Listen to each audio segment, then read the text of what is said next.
New Zealand की team ने south Africa को हराया, इंडिया को डराया और इतना ही नहीं, आप देखेंगे तो आईसीसी के नॉकआउट मुकाबले में सबसे बड़ा रिकॉर्ड बनाया। आप देखेंगे तो यहाँ पर तारीफ करनी होगी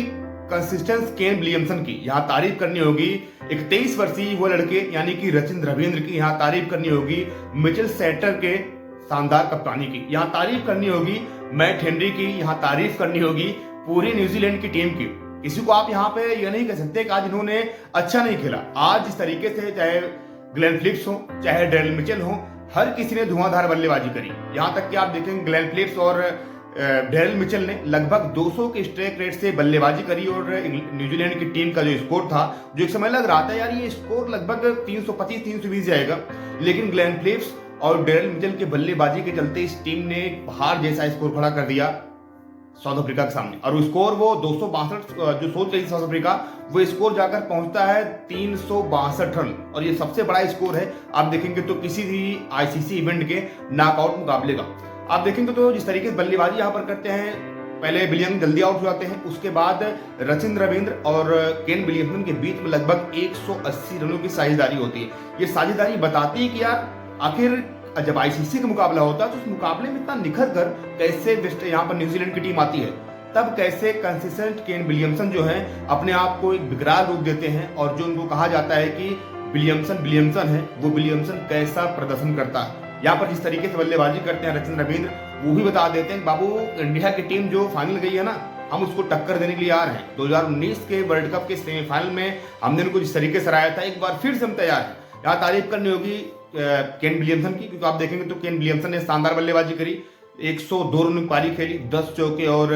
2 छक्के लगाए। रचिन रविंद्र ने भी शानदार बल्लेबाजी करी, 108 रन बनाए उन्होंने, 13 चौके और 1 छक्के लगाए। लेकिन जब यहाँ पर साउथ अफ्रीका की टीम उतरती है बल्लेबाजी करने के लिए, जब साउथ अफ्रीका की टीम इस रन को चेज करती है, तो उनका जो कप्तान है टेम्बा बमुआ, माफ कीजिएगा कि, लेकिन टेम्बा बमुआ की जो हाइट वो शायद उनके बैट जितनी है, वो जो वहां पर स्टंप लगते हैं उसके स्टंप से थोड़ा ऊपर रहते हैं, और बमुआ शायद इस बात को भूल गए थे कि स्कोर जो है लगभग 362 रनों का, यानी कि 363 रन यहाँ पर चेज करने होंगे। बमुआ इस आराम से खेल रहे थे पूरा, उन्होंने अपना अर्धशतक पूरा कर लिया, लेकिन टीम को जीत दिलाने में पूरी तरीके से नाकाम रहते बमुआ, क्योंकि बमुआ जो है बहुत स्लो खेलते हैं, 56 रन बनाते हैं, 76 गेंदों का सामना करते हैं, और उनका जो स्ट्राइक रेट रहता है वो मात्र 78 का रहता है। यही कहीं न कहीं जो टर्निंग पॉइंट था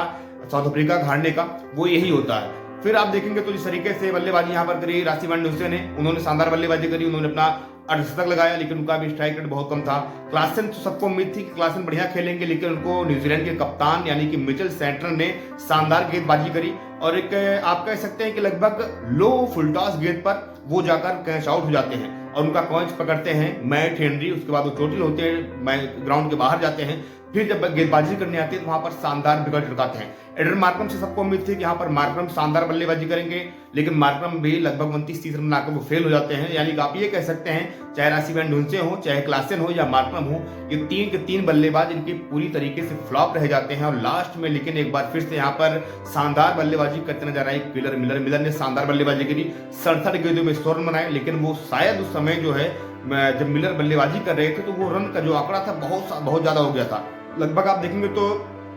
20 रन प्रति ओवर चाहिए थे, लेकिन मिलर ने अपनी हुंकार भरी और किलर मिलर ने अपना एक शानदार रूप धारण किया, ताबड़तोड़ बल्लेबाजी की, जो दर्शक थे उनको खूब मनोरंजन किया वहां पर। लेकिन इस मुकाबले को साउथ अफ्रीका जब हारती है तो उनके ऊपर एक बार फिर से चोकर का टैग लगता है कि बड़े मुकाबले में कैसे वो धाराशायी हो जाते हैं, बड़े मुकाबले में कैसे वो पूरी तरीके से फेल हो जाते हैं। आप देखेंगे तो न्यूजीलैंड की टीम ने यहाँ पर शानदार रिकॉर्ड बनाया। रिकॉर्ड वो था कि आईसीसी चैंपियन ट्रॉफी के इतिहास का ये पहला जो हाईएस्ट स्कोर था, यानी कि न्यूजीलैंड की टीम ने 363 रनों का यहाँ पर टारगेट दिया साउथ अफ्रीका बल्लेबाज को, और ये जो 363 रन बनाया यहाँ पर न्यूजीलैंड ने, ये आईसीसी के चैंपियन ट्रॉफी में पहली बार इतना बड़ा स्कोर बनाया। साथ ही साथ आप देखेंगे तो यहाँ पर केन विलियमसन ने अपना शतक पूरा किया, यानी कि 17वां शतक पूरा किया यहाँ पर अपने